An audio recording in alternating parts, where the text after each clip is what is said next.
Hola, gente amiga del 12. Con el analista Claudio Fantini retomamos la mirada, el foco hacia el conflicto en la región transcaucásica de Azerbaiyán y Armenia. Se impuso, Claudio, un alto el fuego, pero ¿hubo vencedores, hubo vencidos en el conflicto? Claro, es una particularidad esta que señalás, ¿no? Porque efectivamente se impuso un cese de las hostilidades, pero con toda la apariencia de que es definitiva y de que hay un vencedor y de que hay un vencido, ¿no? Esa es la particularidad. ¿Y cuál sería el vencedor? ¿Cuál sería el vencido? Yo hablaría no de un vencedor, sino de varios vencedores. En plural. Y de un vencido principal y algunos otros que quedan en duda. Vencedor, para mí, el principal de todo es Recep Tayyip Erdogan, el presidente de Turquía, porque él se aventuró en una región que es el hinterland de Rusia, al apoyar a una de las partes de este conflicto, la República de Azerbaiyán, un estado con población turcomana, se aventuró no solo apoyando con armas, probablemente enviando mercenarios que reclutó en la guerra de Siria e incluso con algunas participaciones directas a través sobre todo de la Fuerza Aérea de Turquía, sino que el presidente de Turquía aparece como el gran fogonero, el hombre que instó a Azerbaiyán a iniciar este conflicto con una ofensiva militar sobre Nagorno-Karabaj, o Artsaj, como le dicen los armenios, que es un territorio montañoso habitado por armenios desde tiempos ancestrales y que después de un conflicto armado entre armenios y azeríes entre 1991 y 1994, había quedado bajo total control de la población armenia de Nagorno-Karabaj, ¿no? Que la declaró Artsaj casi como un estado independiente, no logró ser anexado a la República de Armenia, que es lo que se buscaba. Dentro del territorio de Azerbaiyán, sin continuidad territorial con Armenia. Sin continuidad territorial con Armenia, pero en la guerra que fue de 1991 a 1994, los armenios no solo lograron vencer y liberar, digamos, el territorio de Nagorno-Karabaj de presencia militar azerí, sino que además tomaron 7 distritos que rodean a esta meseta, a este territorio montañoso, y establecieron un corredor, el llamado corredor de Lachin, ¿no? Que es un corredor que unía Nagorno-Karabaj con la República de Armenia, pero no quedó anexada. No quedó anexada, quedó en los hechos como un país independiente, de facto, ¿no? Sin que el mundo la reconozca como tal, pero ahora esa guerra se reinició, la reinició Azerbaiyán. Da la impresión de que Recep Tayyip Erdogan, el presidente de Turquía, fue el gran instigador de que Azerbaiyán retomara las acciones militares con una ofensiva muy, muy fuerte. Y el primero que mencionás en la lista de vencedores. Erdogan. Porque hay que recordar que tanto Azerbaiyán como Armenia fueron repúblicas soviéticas. Y todo lo que fue Unión Soviética es parte de lo que Rusia, sobre todo los nacionalistas rusos, que tienen a su hombre principal en el Kremlin, Vladimir Putin, ¿no? Consideran que todo lo que fue Unión Soviética es el hinterland de Rusia. Entonces, se metieron en el patio trasero de Rusia, para usar un término despectivo. Ahí se aventuró Erdogan incitando a una guerra y poniendo todo el apoyo a una de las partes de ese conflicto. Azerbaiyán. Y logró lo que buscaba, porque Azerbaiyán, con este alto el fuego, ha quedado victorioso, no solo ha recuperado los 7 distritos que había perdido en 1994, sino que, por ejemplo, conquistó la ciudad de Shusha, como la llaman los turcos y los azeríes, que está a solo 11 kilómetros de Stepanakert, que es la capital de Nagorno-Karabaj. Stepanakert es la capital de Artsaj, ¿no? Ese territorio habitado desde siempre por Armenia, que en la guerra del 91 al 94 había logrado una independencia de facto.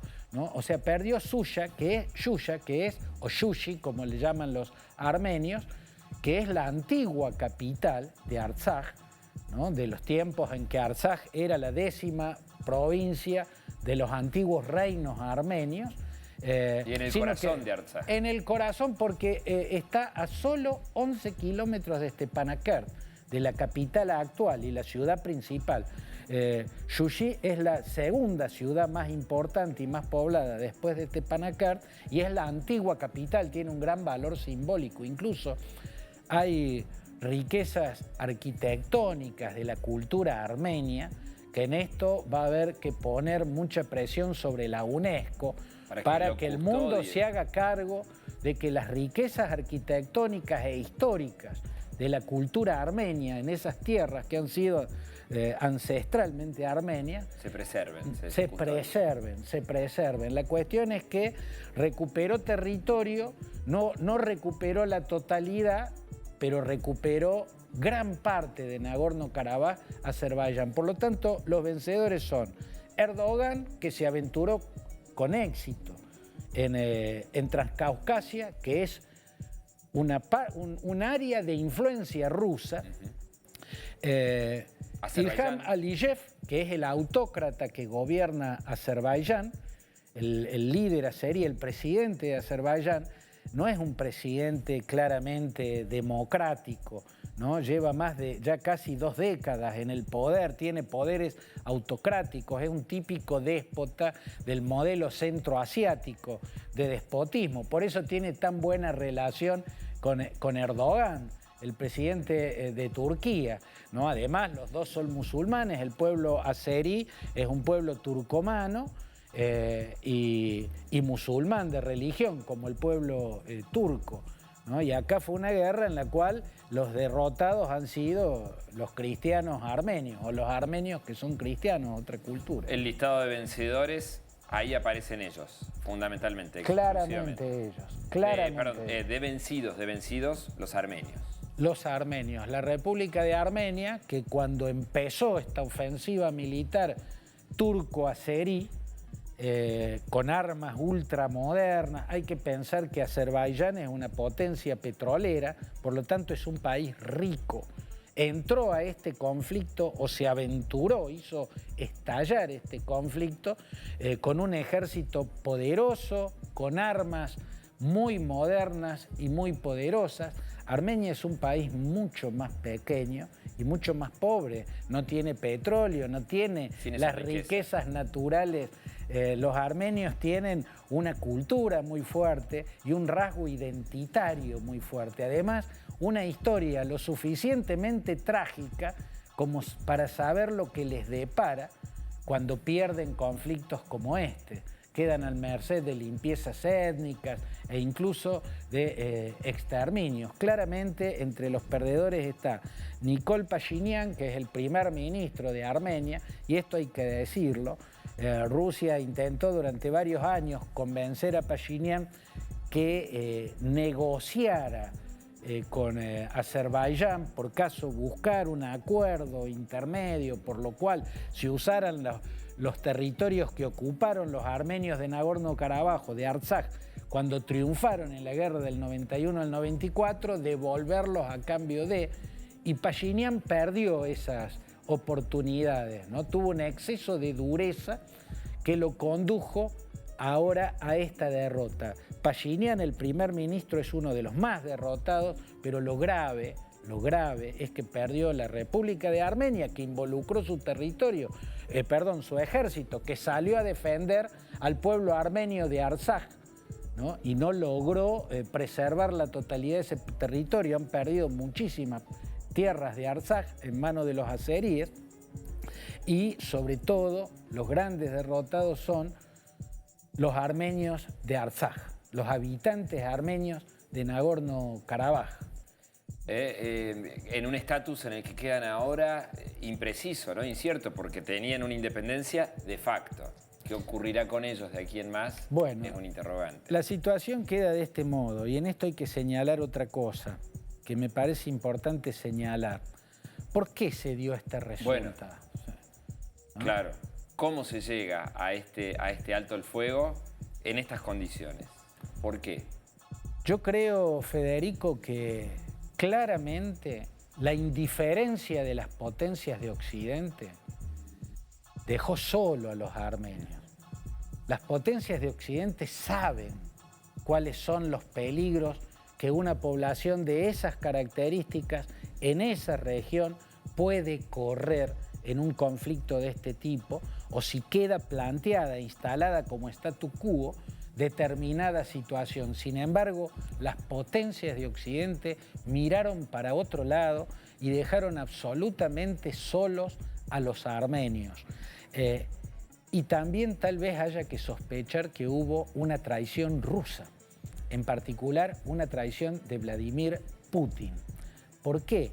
Porque Armenia es socia de Rusia en la Organización del Tratado de Seguridad Colectiva, la OTSC. Un acuerdo post-derrumbe de la Unión Soviética. Así es. De cooperación en cuestiones de seguridad. De seguridad. La Organización del Tratado de Seguridad Colectiva, que se firmó en 1992, es una réplica de la OTAN, ¿no? Pero entre Rusia, Bielorrusia, Armenia, Kazajstán, Tayikistán y Kirguistán. Todas ex repúblicas soviéticas. Claro, inicialmente también fueron parte de esta organización, el Tratado de Seguridad Colectiva, Georgia y Azerbaiyán. Pero Georgia y Azerbaiyán se fueron y quedaron Rusia, Bielorrusia, Armenia, Tayikistán, Kirguistán y Kazajstán, 3 repúblicas centroasiáticas de población musulmana. Se supone que por ser miembro de ese acuerdo de defensa mutua, debió actuar de otro modo Rusia, debió salir a defender a los armenios. El argumento de Vladimir Putin va a ser, no, el acuerdo se activa y Rusia tiene que entrar a defender a Armenia si un país vecino ataca a Armenia en su propio territorio. Pero Rusia nunca reconoció a Nagorno-Karabaj como parte de Armenia, por lo tanto no hubo ataque a Armenia. Bueno, esa es la explicación que podría dar Rusia para justificar no haberse involucrado. Ese es un argumento que pueden dar, que seguramente ya deben estar lucubrando en el Kremlin para justificar lo que en realidad hicieron. Los dejaron solos a los armenios, los abandonaron a los armenios. Saben que enfrentaban una maquinaria bélica mucho más poderosa, con armas modernísimas. Saben que estaba el poderío de Turquía apuntalando al ejército azerí y los dejaron solos. Pero además demoró pasmosamente Vladimir Putin en mediar para imponer un alto el fuego. Demoró pasmosamente. Tan pasmosamente demoró, Federico, que da la impresión de que fue deliberado, que dejó que el tiempo corriera, que dejó que los azeríes conquistaran la mayor parte del territorio posible de Artsaj.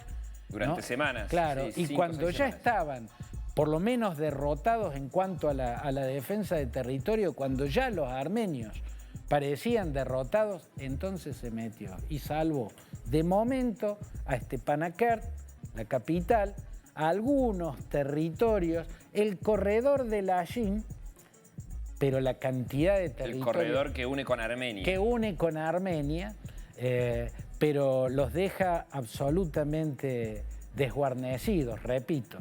Los armenios perdieron a Yushi, que es la antigua capital de Artsaj, y que está a solo 11 kilómetros de Stepanakert, la ciudad que les quedó. La ciudad que le quedó en sus manos, de lo poquito que le quedó a los armenios de Nagorno-Karabaj. Ahora, de acá 1 año, 2 años, 10 años, ¿no? El tiempo ahora corre a favor de los que vencieron en este conflicto, pueden lanzar una nueva ofensiva y tomar lo poquito que le faltó tomar. Justamente te iba a preguntar qué riesgos veías vos, entrañaba este escenario configurado a partir de este alto el fuego. Es este que mencionás. Yo creo el riesgo de perderlo todo. Hasta ahora, digamos, Rusia va a meter 2.000 soldados rusos que van a estar como resguardo, sí. como cuidando que no vuelvan las acciones militares. Fuerzas de paz. Claro, de momento digamos que Stepanakert y lo poco que quedó de Artsaj va a seguir teniendo una autonomía de facto. Ahora se iniciarán negociaciones de esas que no terminan nunca, pero claramente los riesgos están dados, no solo en los términos militares, de que han quedado absolutamente rodeados en el 94. Ellos toman 7 distritos que rodean a las mesetas de Nagorno-Karabaj, claro, como zona de seguridad, ¿no es cierto? Eso es lo que debió negociar Nikol Pashinyan y no lo hizo, ¿no? Y ahí hay un error en la cúpula gubernamental armenia. Amén de eso, quedan en la mira, quedan al alcance, mucho más al alcance de las tropas vencedoras. Y en esto, para saber cuáles pueden ser las consecuencias, Federico, hay que mirar la historia, ¿no? Los armenios, cada vez que perdieron un conflicto, fueron expulsados, masacrados, exterminados, siempre sufrieron limpiezas étnicas. Desde que en la segunda década del siglo XX, cuando empezaba a caerse de a pedazos el Imperio Ruso, al cual pertenecían hasta ese momento tanto Azerbaiyán como Armenia, ellos se separan del Imperio Ruso, tanto los azeríes como los armenios, empezaron a sufrir las embestidas de Turquía, el genocidio armenio. Fueron expulsados de Najicheván, que era un territorio que pertenecía a Armenia, donde había un gran componente de población turcomana, pero también había armenios. Najicheván fue entregada en el 1921 por Lenin a Azerbaiyán. Ya habían sufrido limpiezas étnicas y exterminios en el marco de lo que fue el genocidio armenio. Y luego, en 1923, Stalin pone Nagorno-Karabaj o Nagorno-Karabaj bajo la soberanía de Azerbaiyán. Y ahí vinieron nuevas limpiezas étnicas. Desde el principio del siglo XX, yo diría, desde finales del siglo XIX, cuando comenzó empezaron las masacres contra los armenios durante el reinado del sultán Abdul Hamid II, empezó a masacrar los armenios. Cuando se empezó a descomponer el imperio ruso, que terminó sucumbiendo ante la revolución bolchevique, ahí el genocidio llegó hasta Transcaucasia y continuó el exterminio de los armenios, ¿no? Cada vez que los armenios pierden, cada vez que se quedan sin quien los acompañe y los ayude a defenderse, son exterminados, son deportados en masa, ¿no? Sufren limpiezas étnicas. Por lo tanto, hay que mirar en la historia cuál es el peligro que ha quedado planteado por esta iniciativa bélica que impulsa Erdogan y lleva adelante el líder azerbaiyano Aliyev, por la indiferencia de las potencias de Occidente que dejaron absolutamente solo a los armenios, sabiendo el peligro que eso implica para una nación cristiana con una cultura tan distinta a la mayoría al entorno que lo rodea, que es musulmán, y en guerra contra una potencia musulmana muy rica y apoyada en otra superpotencia, Turquía, y también la traición de Rusia, porque esto la historia después develará si fueron errores de Putin, si Erdogan logró torcerle el brazo a Putin y meterse en su zona de influencia, o si Putin tiene un pacto oculto con Erdogan y como parte de este pacto entregó a los armenios, poniendo en un riesgo tan grande a la población armenia que desde tiempos ancestrales habitó ese territorio, Artsaj. Claudio, un gusto, un placer, como siempre. Gracias. Gracias, Federico. Los invitamos a que se suscriban al canal del 12 en YouTube, a que participen, comenten. Hasta cualquier momento.